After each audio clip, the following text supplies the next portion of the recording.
Assalamualaikum warahmatullahi wabarakatuh. Senang sekali saudara, kami kembali menjumpai Anda dalam program Ruang Publik. Program yang memang kami dedikasikan untuk memberikan informasi, edukasi, dan bahkan menginspirasi terkait nilai-nilai kepublikan untuk masyarakat Jambi. Jika berbicara mengenai isu yang hangat saat ini di Provinsi Jambi, tak lepas dengan yang namanya pendidikan. Karena baru-baru ini atau hari ini adalah hari pertama masuk sekolah untuk seluruh siswa-siswi.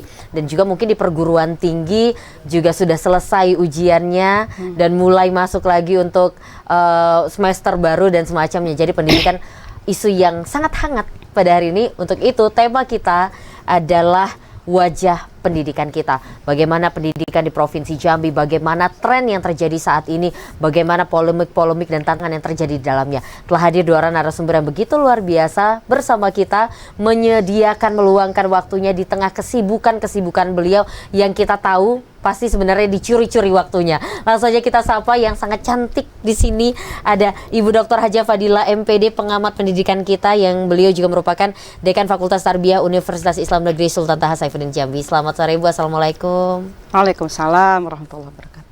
Sehat Bu? Sehat, alhamdulillah. Sehat, terima kasih Bu, mendadak-dadak tapi tetap sama-sama. tetap menyempatkan waktu untuk hadir. Terima kasih Bu Fadila. Selanjutnya ini yang paling tampan Bu. Iya. Karena sendirian laki-laki. Kita bertiga. Kita bertiga. Paling tampan di antara kita ada Pak Sugiono SPD MPD, Kabid Pembinaan SMP Distrik Kota Jambi. Selamat sore Pak. Selamat sore. Assalamualaikum warahmatullahi wabarakatuh. Waalaikumsalam warahmatullahi wabarakatuh. Sehat Pak? Alhamdulillah sehat Mbak Cynthia. Alhamdulillah. Ini bajunya senada-senada lah ya. Agak-agak mirip Cynthia yang beda sendiri nih. Tidak janjian padahal. Enggak janjian padahal ya Pak ya. Siap. Ini kita akan bahas seperti yang tadi Cynthia ucapkan di prolog tentang pendidikan. Karena kan lagi hangat nih. Ya, siap. Baru masuk sekolah anak-anak seperti itu. Mungkin kita ke Pak Sugiono dulu.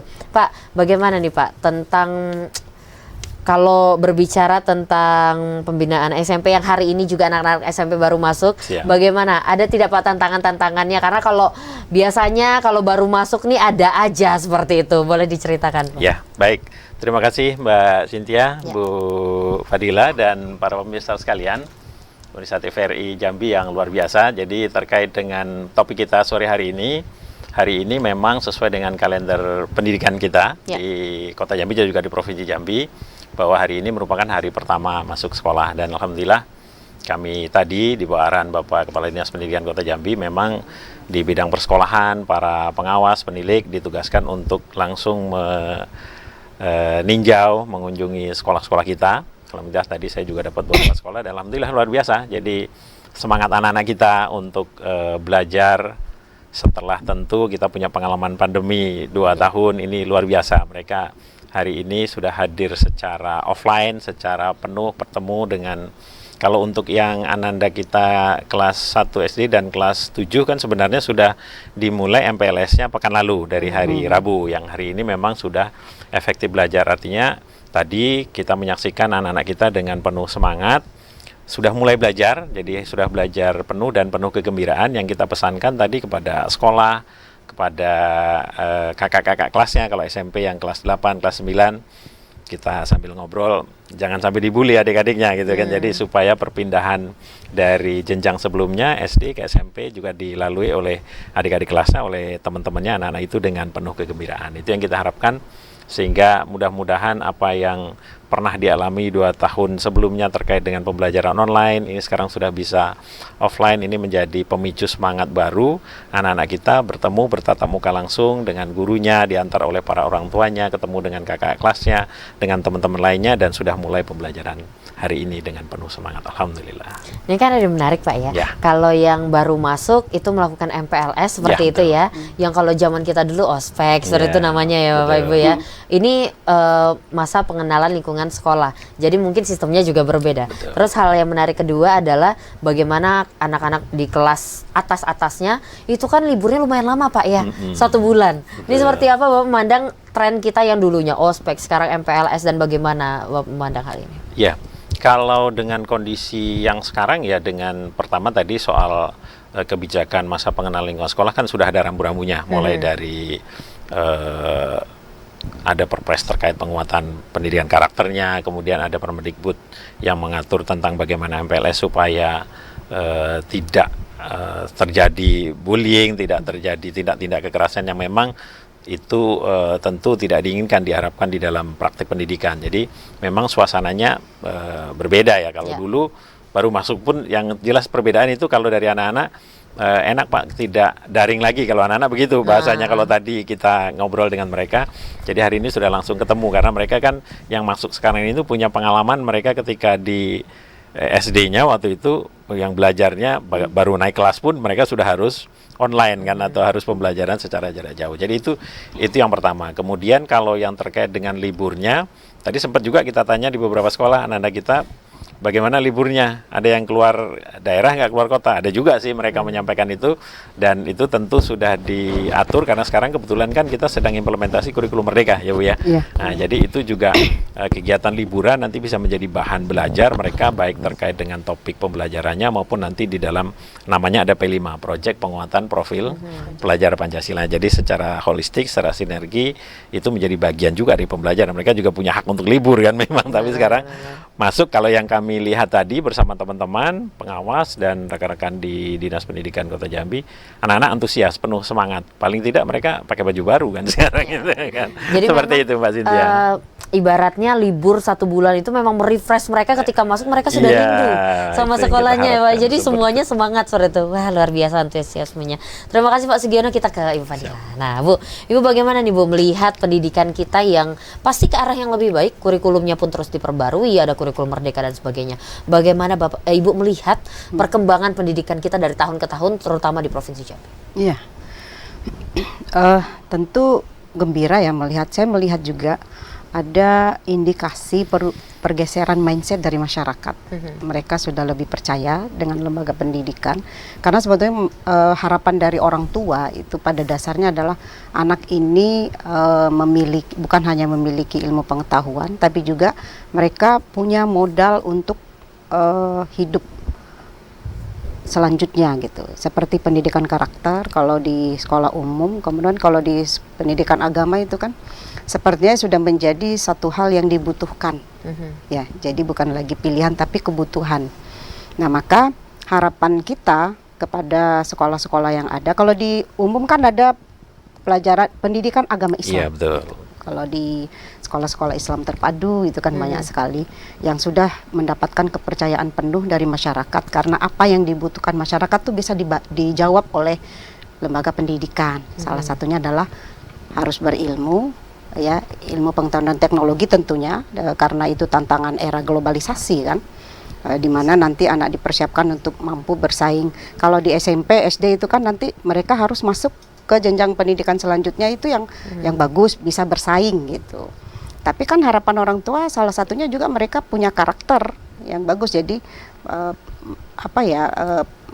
orang tua tuh merasa aman, lebih aman kalau mereka dididik di lembaga pendidikan yang bagus gitu. Saya rasa itu kemajuannya bisa membanggakan.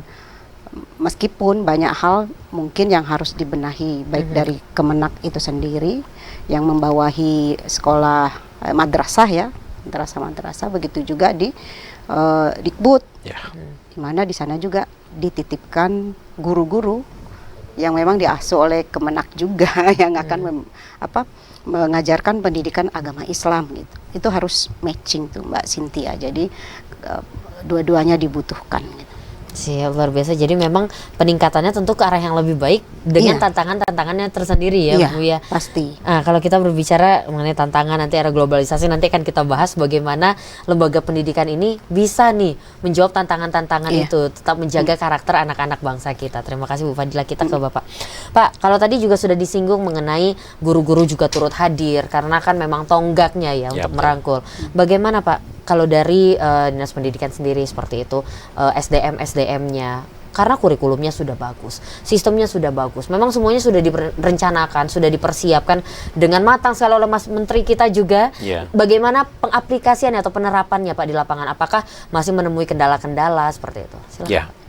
Baik, terima kasih Mbak Cynthia dan para pemirsa sekalian. Jadi terkait dengan guru, sama-sama kita menyadari semua orang yang berkecimpung di bidang pendidikan pasti menyadari bahwa peran guru itu sangat strategis, mutlak. Jadi kualifikasi, kompetensi dari para guru kita menentukan bagaimana kualitas pembelajaran dan mutu peserta didiknya. Dan Alhamdulillah kita di Kota Jambi memang kan secara kualifikasi relatif sudah tidak ada masalah ya. Artinya guru-guru yang bertugas di sekolah-sekolah kita memang kualifikasinya minimal S1 atau D4 itu sudah dipenuhi oleh Ibu Fadila melalui lembaga LPTK-nya ya di Unja atau juga UIN atau perguruan tinggi yang lain.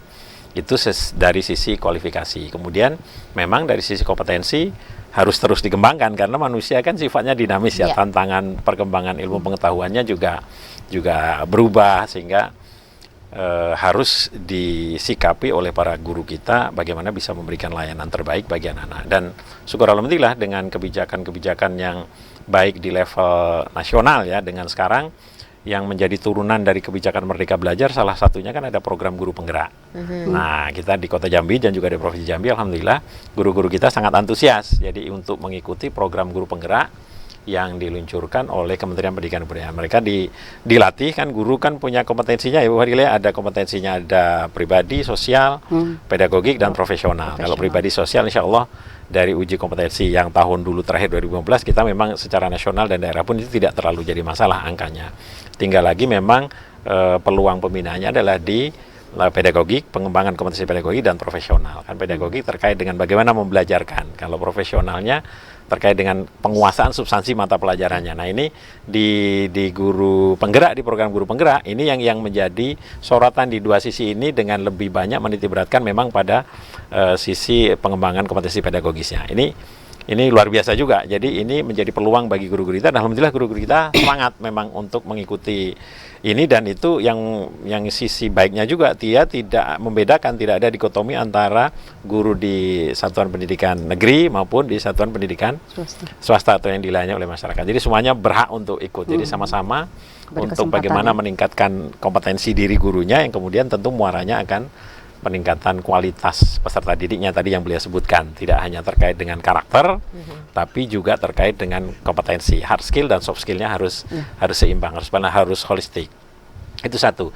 Di nasional, di pemerintah daerah sendiri, tadi beliau juga sampaikan Bu Fadila, bahwa pembangunan karakter kan menjadi tanggung jawab dari semua stakeholder di dalam pendidikan, guru terutama. Nah gurunya tidak kita pilih-pilih, oh ini pengembangan karakter tugasnya guru agama, tugasnya guru pendidikan Pancasila, tapi tidak, dikembangkan secara holistik seluruhnya, masing-masing punya peran, dan itu sudah ada sistemnya. Itu antara lain diimplementasikan melalui kurikulum Merdeka itu tadi, melalui ada proyek P5 dan segala macamnya. Nah satu lagi, di level pemerintah daerah juga syukur kita alhamdulillah di Kota Jambi, pemerintah Kota Jambi punya perhatian khusus terhadap tadi, salah satunya terkait dengan pengembangan karakter keagamaan, sehingga khusus kami di Kota Jambi, Bapak Wali Kota Jambi tentu melalui Dinas Pendidikan menugaskan mengangkat guru-guru khusus untuk tahfiz. Kalau selama ini kan tahfiznya diketahui hanya di sekolah-sekolah berbasis agama Islam khususnya, yang di swasta. Nah sekarang pengennya pemerintah, anak-anak kita yang kan tidak semuanya bisa di swasta juga, yang sekolah negerinya. Kalau SMP memang lebih banyak jumlahnya sekolah swasta. Negerinya kita ada 26, yang dua sudah di merger, digabungkan jadi sekarang 25 sekolahnya. Sehingga harus punya kesempatan yang sama untuk mengembangkan karakter sekaligus kompetensi menghafal Al-Quran bagi yang beragama Islam, dan itu difasilitasi dengan penugasan guru-guru tahfiz di sekolah-sekolah negeri, baik SD maupun SMP di Kota Jambi ini, alhamdulillah. Sudah itu ada bagiannya. dari Dikbud ya? Ya, jadi memang udah ada fasilitas yang dulunya mungkin tidak dimiliki sekolah negeri, hanya dimiliki swasta, sekarang dimiliki negeri. Betul, ini kan satu hal yang menarik ya Bu Fadila ya. Betul. Kalau berbicara mengenai fasilitas negeri dan swasta itu memang agak susah kalau kita compare, karena kan pembiayaan juga berbeda seperti itu Pak ya. Tapi tren yang terjadi saat ini Bu Fadila, Cynthia pribadi punya anak dan memang Cynthia lebih cenderung ke yang berbasis Islam seperti itu. Walaupun bayarnya mahal. Karena memang kalau berbicara angka itu lebih dari 50% kan. Perbedaannya itu sangat jauh, tapi banyak peminatnya ternyata, seperti sekolah dasar IT yang Islam terpadu seperti itu ya, dengan berbagai dengan berbagai pilihan harga yang memang jauh di atas negeri. Nanti akan kita bahas ya Bu Fadila ya. Negeri bahkan gratis ya? Gratis Bu, kalau negeri ya gratis. Bahkan kita compare dengan yang gratis dan berbayar yang cukup mahal. Tapi kan ini menjadi tidak bisa kita pungkiri memang Ya. menjadi tren saat ini. Bagaimana Ibu memandang ini, Bu? Tapi nanti dibahasnya, Bu, kita jeda dulu. baik. Ya, Pak Sugiono, kita jeda dulu Siap. ya. Pemirsa, tetap bersama kami akan kembali usai jeda pariwara berikut ini.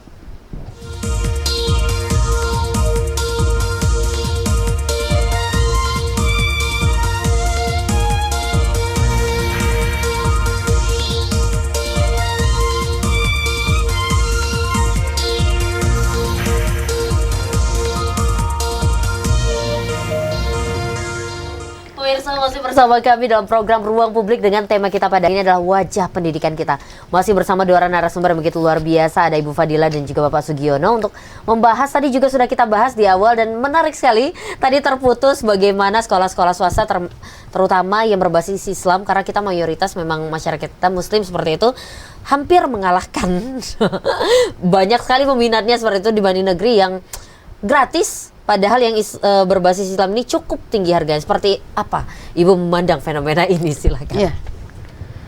Itu yang saya katakan tadi, pergeseran mindset, karena juga di pihak lembaga pendidikan itu sudah menawarkan paket lengkap gitu loh, yang memang dibutuhkan. Orang bekerja seperti Cynthia pasti pilih lah yang memang bisa, kewajiban orang tua itu kan mengajarkan ilmu, semua ilmu yang dibutuhkan oleh anak nanti untuk modal hidupnya gitu. Nah, itu sudah disediakan oleh sekolah-sekolah yang memang ya salah satunya contohnya adalah sekolah terpadu, Islam terpadu gitu kan.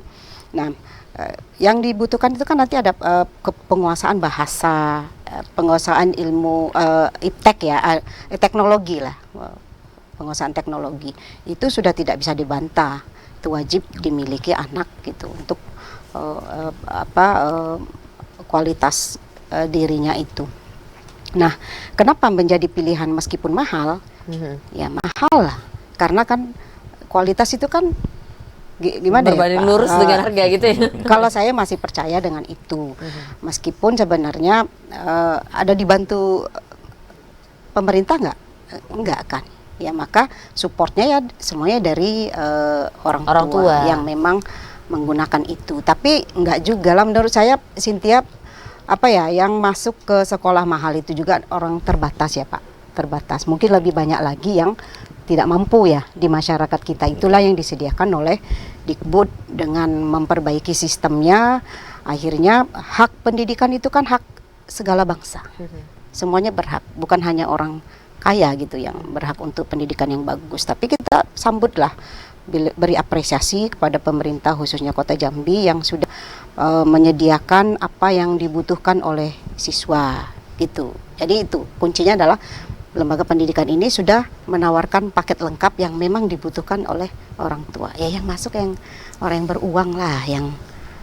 Padahal sebenarnya di negeri juga sudah disediakan, tapi kenapa lebih bisa gratis ya karena disupport sama negara seperti itu ya Bu ya. Jadi sebenarnya sudah ada fasilitas seperti itu gitu. Tapi saya rasa memang ada nilai lebih lah di sekolah terpadu ini karena mungkin juga kesejahteraan gurunya lebih terjamin. Saya juga belum melakukan penelitian tentang hal itu, tapi kalau dilihat dari bayaran yang mahal tentu ada insentif yang lebih untuk gurunya, lebih punya kesempatan untuk mengupgrade pengetahuan dan skillnya di dalam mengajar, dan yang paling penting itu update dengan kondisi terkini gitu. Dan mungkin juga beberapa sekolah Islam terpadu ini kan memang sampai sore. Jadi mungkin kalau untuk orang tua yang bekerja mungkin gitu ya. Aman, ditinggal aman. Jadi lebih menjadi pilihan mungkin selain full day, karena fasilitas, kan? tapi juga karena jamnya itu tadi ya. Jadi full day. Jadi daripada dia harus masukkan lagi untuk dititipkan, nambah biaya lagi. Dan yakinlah itu, saya yakin yang didapat dari orang tua yang bayar mahal itu juga mungkin sepadan. Iya, amin. Amin. Itulah ya, itulah doa untuk orang-orang tua di luar sana yang milih, ya ingin yang terbaik seperti itu. Tapi bukan berarti kita menafikan sumbangan dari sekolah-sekolah yang dilaksanakan oleh pemerintah gitu. Tapi mungkin upayanya harus lebih ya Pak, bahwa mereka orang tua itu harus menambah di luar jam sekolah ya untuk hal-hal yang kurang. Kalau tadi tahfiznya oke sudah, barangkali ada hal-hal lain yang memang harus ditambah. Kalau zaman dulu tuh kan pulang sekolah SD masuk madrasah gitu loh. Karena apa? Di sekolah SD dapat pendidikan umumnya, di madrasah dapat pendidikan Jadi agamanya. ditambah lagi lah seperti Nah, itu. ya harus ada upaya seperti itu. Dan itu harusnya. balik lagi ke orang tua seperti itu. Balik lagi ke masyarakatnya. Makanya masyarakat tuh harus punya wawasan pentingnya pendidikan itu punya gitu. Karena ke depan ini kan kita sama sekali nggak bisa memprediksi ya bahwa bagaimana kerasnya persaingan. Nanti kalau sudah lulus nih, anaknya Cynthia sudah lulus, masuk kemana lagi ya yang punya uang. Kalau saya justru juga berpikir bagaimana orang yang tidak punya kesempatan untuk mendapatkan lembaga pendidikan yang diimpikan gitu karena persoalan ekonomi kan. Nah, mudah-mudahan di situ nanti lebih difasilitasi lagi oleh pemerintah karena memang kewajiban pemerintah untuk mensupport lembaga pendidikan gitu.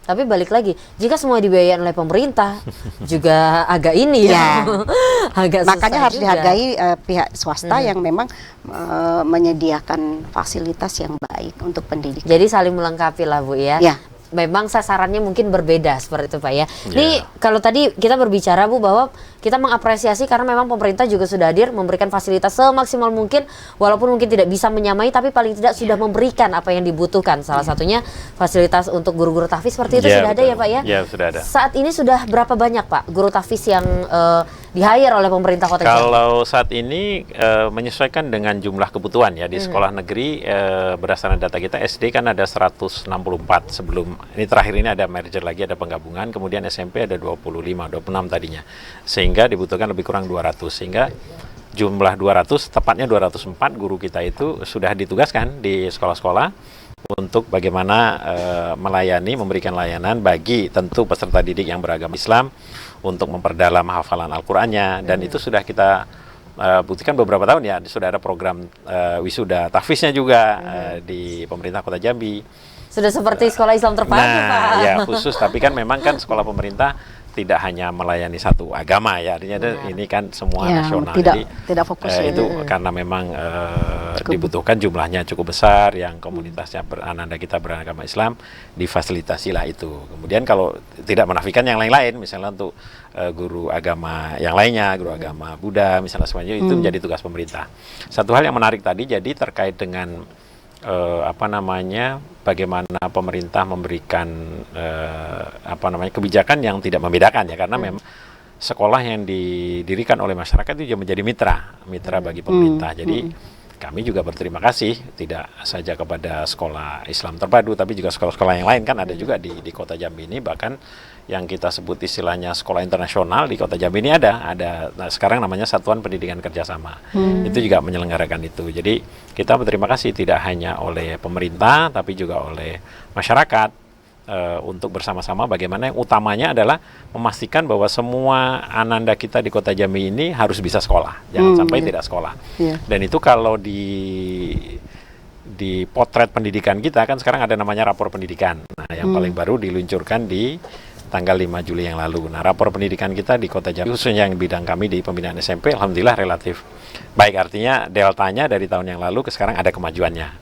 Nah, itu kalau kita bisa lihat angka partisipasinya, memang kita sudah alhamdulillah sudah hampir 100% ya, tinggal 0, sekian persen lagi yang mungkin itu menjadi tugas kami juga untuk menyisir lagi masih ada nggak nih anak-anak kita yang belum terlayani. Tapi kalau dari angka itu kita alhamdulillah sudah relatif baik dari sisi angka partisipasi. Memang tantangan berikutnya seperti Bu Fadila sampaikan adalah bagaimana memberikan layanan dari sisi kualitas. Jadi kualitas anak-anak kita tentu seperti tadi, kualitasnya tentu tidak hanya sekedar angka-angka misalnya sainnya bagus, matematikanya tinggi, tapi sekarang kan sudah bergeser ke soal literasi. Nah, makanya kan ada asesmen nasional itu memotret literasi membaca, literasi numerasi, tapi juga survei karakter, survei lingkungan belajar. Jadi memang lebih holistik sekarang untuk memotretnya supaya kita benar-benar bisa punya gambaran yang relatif lebih lengkap terkait dengan bagaimana tadi potret wajah pendidikan kita di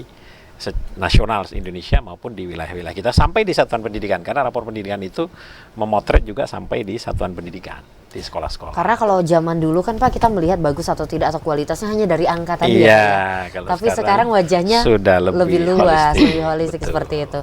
Nah, Bu, ini kan menarik tadi dibahas bahwa kita di Jambi ada tadi satuan pendidikan kerjasama tidak seperti yang sekolah Islam terpadu, international Ya. school seperti itu Pak ya, yang hadir menjadi mitra pemerintah. Betul. Dan juga tadi juga sudah kita bahas bagaimana memotret wajah pendidikan kita tidak hanya lagi dengan angka tapi juga lebih luas dari itu. Bagaimana Ibu melihat kemajuan-kemajuan yang terjadi di pendidikan kita, Bu? Ya, kalau mereka di lembaga pendidikan itu tidak bergerak untuk sesuai relevan dengan kebutuhan masyarakat, mereka akan ditinggal. Betul.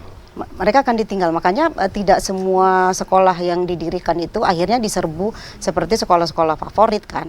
Karena itu salah satu indikatornya. Mereka harus menyediakan apa yang dicari oleh masyarakat. Ya, salah satunya adalah seperti apa yang disampaikan tadi bahwa untuk meningkatkan itu mereka ada jaringan kemitraannya tersebutnya termasuk kami yang LPTK gitu. Yeah. LPTK ini kan menggarap nanti aspek pengajarnya. Pengajarnya ini kan saat ini kalau fakultas kami itu Fakultas Tarbiyah dan Keguruan sedang proses sertifikasi guru-guru melalui PPG, Pendidikan Profesi Keguruan. Ini yang masih dalam jabatan karena ini masih ngantri nih Pak. Yeah. Makanya nanti mohon bantuan dari Dinas Kota, Pendidikan Kota juga, mungkin kalau ada guru-guru pendidikan agama Islam di SMP atau di SD yang belum sertifikasi, ya mungkin bisa dibiayai karena selama sejauh ini masih dibiayai dari APBN. Dan itu ngantrinya puluhan tahun Cynthia baru habis yang memang sudah jadi guru. Nah, itu tantangan juga itu Pak Ya, Sugiono karena apa? Guru-guru ini mereka itu kan harus terus ditingkatkan kemampuannya, baik dalam sebagai contoh model ya bagi siswa juga dalam kemampuan mengajar. Apalagi sekarang kan sedang proses kurikulum baru. Betul. Nah, kita nggak tahu ya 2024 apakah masih Baru ada. lagi. Tapi persoalan yang paling besar di kita adalah meluncurkan program, tapi mungkin persoalan sosialisasi itu yang juga menjadi penting gitu untuk diperhatikan gitu Pak Sugiono ya, bahwa kadang-kadang sosialisasinya itu nggak efektif. Mungkin itu perlu juga untuk ditingkatkan supaya lebih bisa kena pada sasarannya gitu. Nah, kalau PPG dalam jabatan tadi dibebankan oleh APBN seperti itu ya. APBN. Tapi bisa dibiayai mandiri nggak? Bisa. Misalnya kayak Cynthia guru gitu kan, mau biaya Mau bayar sendiri nggak? Sejauh ini belum boleh. Tapi yang ini kami saat ini kerjasama dengan Bungo. Jadi Dinas Pendidikan Bungo itu sudah mengalokasikan dana untuk 50 guru diproses di kita sertifikasinya PPG-nya selama 3 bulan non-stop ya pembelajarannya. Tapi dibiayai oleh Pemda sana, dititipkan ke Dinas Pendidikan. Maksudnya kan biar antrean tidak terlalu panjang. Tidak terlalu seperti panjang, itu. tapi kalau mandiri kayaknya belum. Belum bisa ya? Belum bisa. Baiklah, itu jawabannya. Nanti akan kita lanjutkan Bapak Dila dan juga Pak Sugiono. Kita harus jeda dulu. Pemirsa, tetap bersama kami akan kembali usai jeda pariwara berikut ini.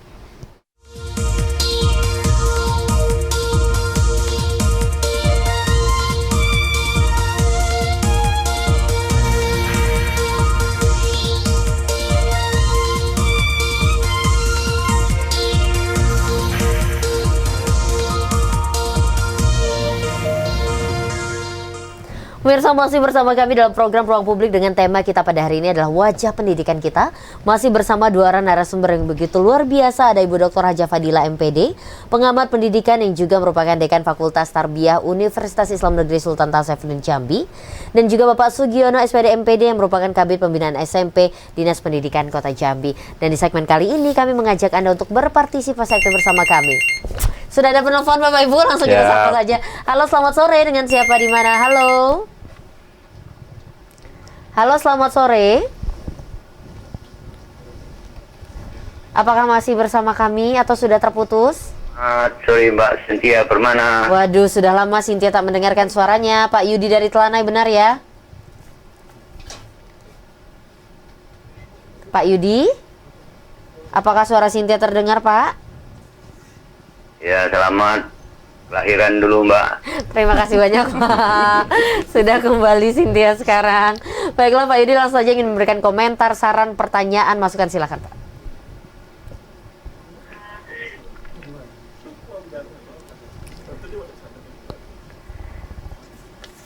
Baik. Ya. Hormat Ibu Dr. Hajah Fadilah, MPD, pengamat pendidikan Jambi. Juga ada Bapak Sugiono, SPD MPD ya, bidang SMP, Dinas Pendidikan Kota Jambi yang saya hormati. Berbicara masalah wajah pendidikan ya, tentu ada satu hal yang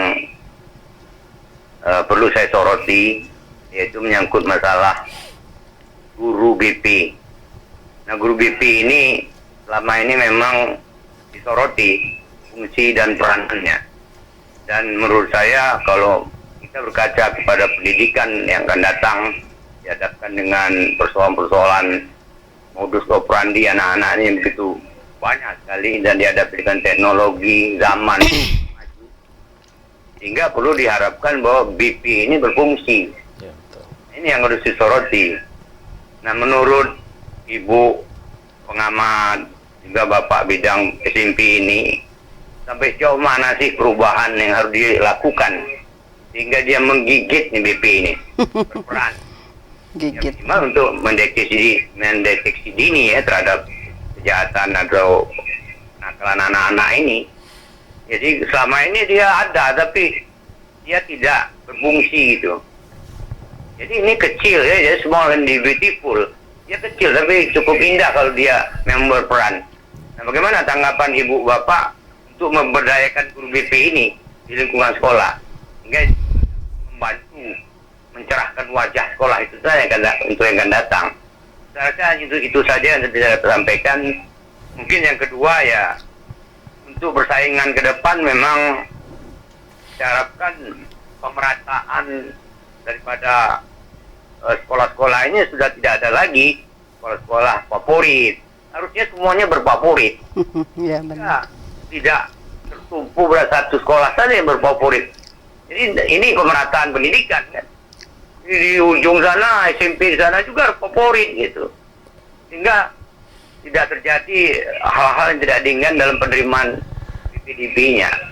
Nah, kita mengucapkan alhamdulillah di Jambi ini ya penerimaan PPDB ini cukup aman walaupun di sana sini Ya. juga persoalan-persoalan kecil tapi dapat diatasi dibandingkan tahun lalu. Itu kita ucapkan alhamdulillah. Biasanya kan ribut itu. Nah, jadi itu yang kita bersyukur.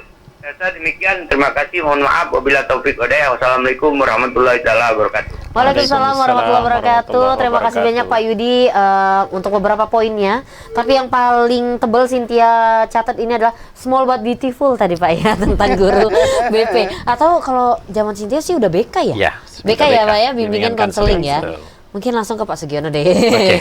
Bagaimana nih peran pemberdayaan guru BK atau guru BP ini yang katanya kecil tapi sebenarnya indah seperti itu. Silakan. Ya, baik. Terima kasih Pak Yudi. Terima kasih. Jadi terkait dengan pertama tadi guru BK ya, guru BP. Kalau dulu bimbingan dan penyuluhan. Kalau sekarang namanya guru bimbingan dan konseling.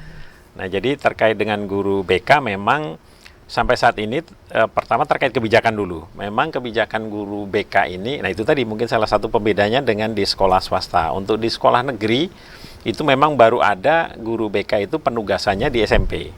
Sementara di sekolah dasar memang sampai saat ini belum ada kebijakan guru bimbingan konseling. Yang sekarang kalau toh ada para alumni, para lulusan pendidikan bimbingan konseling gurunya, mereka akan terintegrasi dengan tugasnya sebagai guru kelas, begitu kan Bu ya.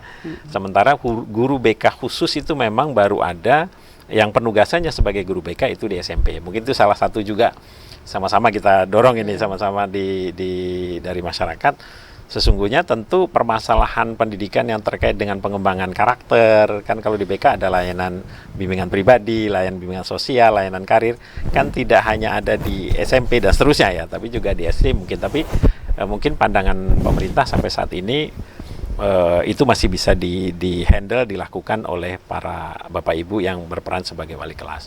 Nah, untuk guru BK sendiri di SMP, mungkin kalau di Kota Jambi, khususnya yang di negeri secara jumlah, memang sebagaimana total guru-guru kita di Kota Jambi relatif cukup. Tinggal lagi memang peluangnya, ya kita tidak menyebut tantangannya Bu ya, tapi peluangnya adalah bagaimana guru-guru kita itu terus mengembangkan kompetensinya untuk bisa mengikuti dinamika perubahan dan kebutuhan para peserta didik ini. Dan itu sekarang memang yang sudah relatif bagus dengan tadi salah satunya melalui program guru penggerak tadi. Karena mereka dikembangkan terkait dengan kompetensi pedagogiknya.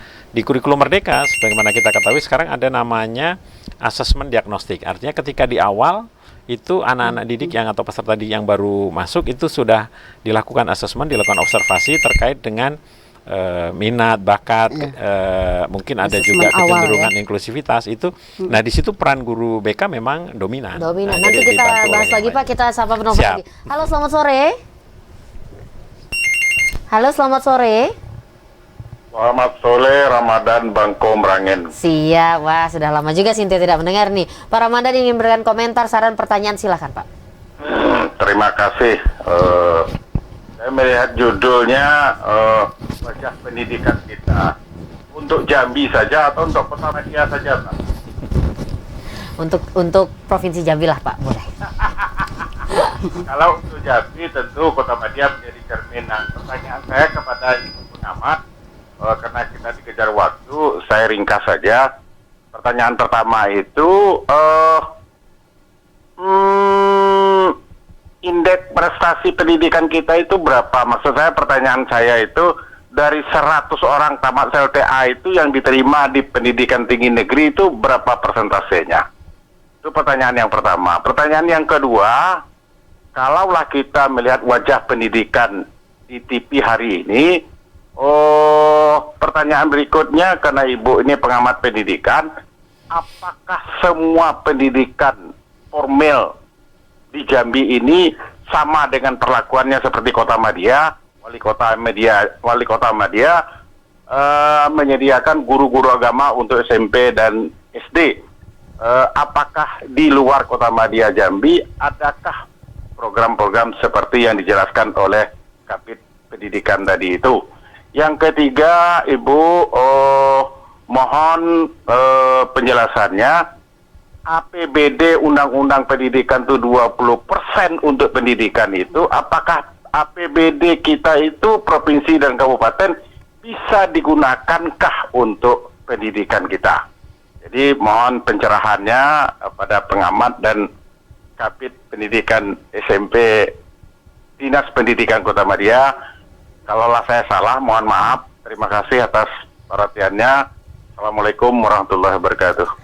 Waalaikumsalam warahmatullahi wabarakatuh. Mungkin beberapa pertanyaan hanya bisa dijawab oleh Dinas Pendidikan Provinsi. Seperti itu ya, sepertinya ya Pak ya. Bapak dan Ibu juga mungkin akan sulit kalau berbicara kebijakan ke kabupaten kota seperti apa. Karena memang Pak Sugiono hanya tahu kebijakan yang di kota, seperti itu Pak ya, mohon izin.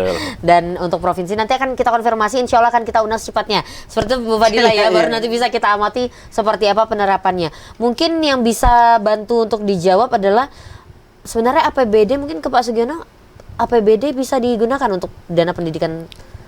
Ya, kalau untuk di Kota Jambi memang di Dinas Pendidikan ya ada APBD-nya selain sumbernya dari APBN ya. Misalnya untuk tunjangan profesi guru itu kan sudah dianggarkan di APBN, atau bantuan operasional sekolah itu kan anggarannya dari APBN, meskipun tetap harus masuk tercatat di APBD.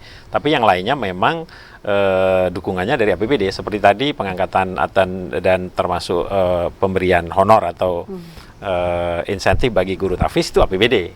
Kemudian ada lagi bagi sekolah-sekolah swasta, kan tidak semua sekolah swastanya juga relatif setara pada level yang sama ya. Ada sekolah-sekolah swasta juga yang punya siswa peserta didik yang berasal dari orang tuanya secara ekonomi mungkin belum berkemampuan cukup. Itu juga ada namanya program di Kota Jambi, Kartu Jambi Cerdas. Itu diberikan untuk anak-anak sebagai pengganti biaya SPP-nya. Itu dari APBD. Kemudian program-program lain misalnya terkait dengan perbaikan sarana prasarana, pengadaan meja tulis, meja dan kursi siswa, misalnya itu dari APBD. Jadi kalau di Kota Jambi memang amanah undang-undang untuk minimal 20% ya, itu insya Allah sudah dipenuhi untuk anggaran yang diberikan di bidang pendidikan, termasuk tidak hanya terkait sarana prasarana, tapi juga terkait dukungan untuk tadi yang Ibu sampaikan, misalnya sosialisasi. Kami melakukan misalnya untuk implementasi kurikulum Merdeka. Kami selain ada platform nasionalnya di PMM misalnya, Tapi kami di daerah juga, karena kan kita melihat juga peta guru-guru kita tidak semuanya literate terhadap dunia digital misalnya. Harus kita bantu juga yang luringnya. Itu kita juga melakukan semacam pelatihan, workshop, bintek itu untuk para guru kita terkait implementasi kurikulum merdeka, terkait pengembangan komunitas belajar, MKMB atau KKP, itu memang didanai dari APBD. Ya, tapi itu balik lagi ke kebijakan daerah masing-masing seperti ya, itu berarti betul, ya Pak ya? Tentu saja. Jadi kota dan kabupaten kota yang lainnya ya memang balik lagi ke pemerintahnya masing-masing gitu. Jadi kita berharap sih memang tidak hanya di kota Jambi saja atau kota Madia saja, tapi juga kabupaten kota yang lain juga bisa memberikan fasilitas seperti yang diberikan oleh kota Jambi seperti itu Pak ya. Atau mungkin lebih baik lagi juga, tidak masalah seperti itu. Mungkin Bu Fadila bisa bantu juga menjawab kalau di perguruan tinggi negeri UIN lah seperti itu. Kalau Cynthia juga karena salah satu bagian dari UIN seperti itu, banyak kok anak mahasiswa kita dari daerah ya Bu ya? Iya, bukan hanya pada umumnya. Pada umumnya malah kalau di UIN sendiri, kalau di Unja nggak tahu ya bagaimana presentasenya, tapi kalau di UIN mungkin bisa Ibu ceritakan bagaimana. Biar Ibu langsung menjawab, apakah anak-anak daerah itu bisa masuk ke perguruan tinggi negeri seperti di UIN? Silakan Bu. Ya, pada umumnya di UIN ini kan dari daerah sebenarnya. Saya melihat karena mereka ternyata kos dan lain sebagainya, meskipun sebagian atau mungkin 50% orang Jambi. Orang Jambi sendiri kan yang memang punya kemampuan lebih, mereka keluar dari Jambi untuk menganggap bahwa pendidikan di sana itu lebih bagus gitu kan. Tapi saya melihat bersaing kok. Anak-anak dari daerah ini banyak yang berprestasi itu justru juga dari daerah. Jadi kita bisa melihat bahwa ternyata lulusan dari SLTA-nya di sana itu juga bisa bersaing dengan dengan yang lain ya, dengan yang lain yang mungkin lulusan dari kota Jambi atau yang dekat-dekat dengan kota Jambi lah, seperti Muara Jambi itu kan masih dekat dengan kota Jambi. Bagus. Dan kalau untuk tahun ini saya melihat ada peningkatan dari segi jumlah. Kita kan ada beberapa jalur penerimaan mahasiswa barunya. Sekarang kan masih berproses itu, jadi belum ada angka. Tapi khususnya di fakultas kami itu ternyata animo masyarakat untuk menjadi guru itu sangat besar. Banyak, ya, luar biasa. Buktinya kami punya 10 prodi yang paling digemari itu menjadi guru pendidikan agama Islam. Masya Allah. Sampai memang sepertinya berlebih-lebih kuotanya itu untuk melebihi kuota minat mereka. Jadi berarti ini sebetulnya adalah merupakan peluang untuk kemajuan pendidikan di Jambi itu tidak diragukan lagi. Hanya saja mungkin itu nanti perlu sentuhan-sentuhan untuk peningkatan kompetensi mereka, karena mungkin ke depan ini mereka yang lulus di S1 itu Cynthia tidak bisa langsung menjadi guru, tapi harus seperti notaris itu kan dia tambah pendidikan profesi gitu, yang sekarang guru-guru yang kita garap nantinya yang lulusan-lulusan ini akan diterima menjadi guru ketika mereka sudah punya ijazah profesi keguruannya. Jadi sama kayak dokter gitu ya. Dokter, apoteker gitu. Jadi memang harus dijamin mereka profesional gitu.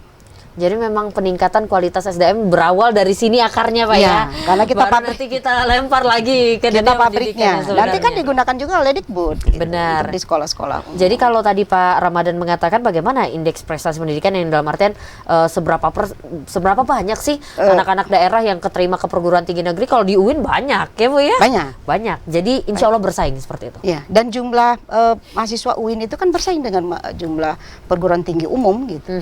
Jadi itu yang mungkin salah satu indikatornya berarti masyarakat itu sudah berbondong-bondong memilih lembaga pendidikan Islam. Luar biasa. Ini ada satu lagi Pak yang belum terjawab, mungkin yang dari Pak Yudi tadi mengenai pemerataan sekolah yang jangan ada lagi deh yang sekolah-sekolah favorit. Bagaimana Pak Manda? Iya, betul. Baik. Jadi kalau makasih dari Pak Yudi dan Bapak Ibu para pemirsa terkait dengan predikat ya, quote-unquote ya favorit, memang dengan kebijakan zonasi yang sudah diterapkan beberapa tahun terakhir ini sebenarnya memang pinginnya pemerintah itu supaya tidak ada lagi label-labeling seperti itu. Jadi semua sekolah memberikan layanan yang sama, dan itu sebenarnya juga sudah alhamdulillah sekarang dibuktikan. Misalnya ada sekolah baru kita yang baru dibuka ini tahun kedua SMP 26, alhamdulillah juga sudah banyak peminatnya kan, meskipun baru. Jadi artinya memang prinsip-prinsip dalam PPDB tadi Pak Yudi juga sempat singgung, ada jalurnya tadi di perguruan tinggi juga ada macam-macam jalur, di pendidikan dasar menengah juga ada kan, ada jalur zonasi yang paling besar, kemudian boleh tetap tidak menafikan ada jalur prestasi, kemudian ada afirmasi bagi anak-anak dari keluarga yang kurang mampu tadi, atau juga dan berikutnya jalur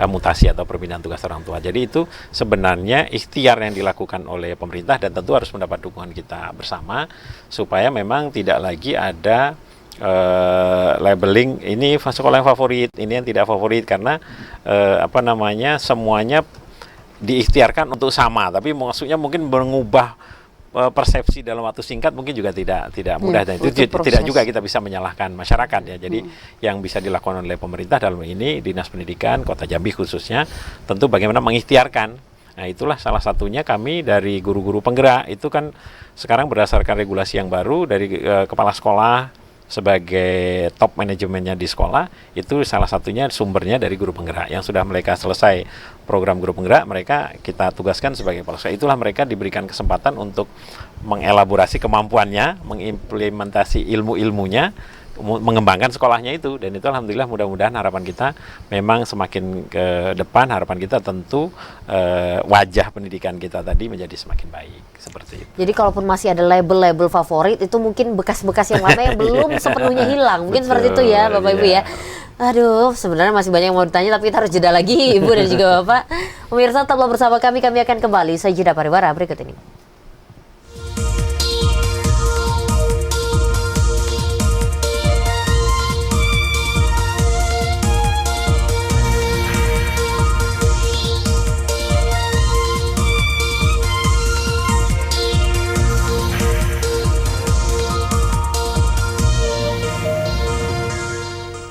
Pemirsa, masih bersama kami dalam program Ruang Publik dengan tema kita pada hari ini adalah wajah pendidikan kita.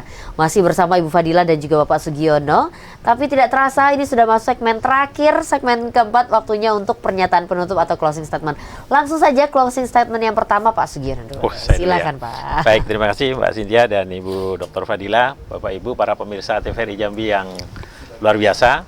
Pada kesempatan ini izin menyampaikan jadi kepada Bapak Ibu orang tua, terutama orang tua peserta didik, mari kita berikan kesempatan kepada setiap sekolah di mana anak didik kita titipkan, kita serahkan supaya sekolah punya kewenangan untuk mengembangkan seluruh potensi anak-anak kita sehingga mereka menjadi, kalau sekarang istilahnya tuh profil pelajar Pancasila, punya 6 dimensi, beriman, bertakwa kepada Tuhan Yang Maha Esa dan berakhlak mulia, mandiri, kreatif, berpikir kritis, kemudian gotong royong, dan terakhir berkebinekaan global. Jadi tantangannya tidak lagi di antar kita, tetapi kita sudah akan berkompetisi secara global di era digital seperti ini. Kalau boleh menyampaikan penutup pantun dari saya. Silakan Pak. Gentala Aras ada di Kota Jambi seberang, kesananya lewat Sungai Batanghari. Mari kita sama-sama berjuang untuk maju dan meningkatnya pendidikan di Jambi yang kita cintai ini. Asik, terima kasih banyak Pak Sugiono atas waktunya sore hari ini. Selanjutnya Bu Fadila, silakan. Iya. Bahwa kewajiban untuk menjaga mutu pendidikan kita itu bukan hanya tugas pemerintah, tapi dia harus ada tripartit ya, ada segitiga bidang, yaitu pemerintah yang menyelenggarakan, disupport oleh masyarakat dan diselenggarakan oleh sekolah. Ketiga bagian ini itu harus saling support untuk pendidikan. Dan di lembaga pendidikan, karena dia adalah sistem ya, maka sub-sub sistem yang ada di sana harus sama-sama bergerak untuk peningkatan kualitasnya, bukan hanya sarana dan prasarana, tapi kemampuan SDM-nya, juga kebijakan-kebijakan yang mendukung dari yang berwenang. Saya rasa itu. Baik, terima kasih banyak Bu Fadila. Tidak ada pantunnya. Iya, nggak apa.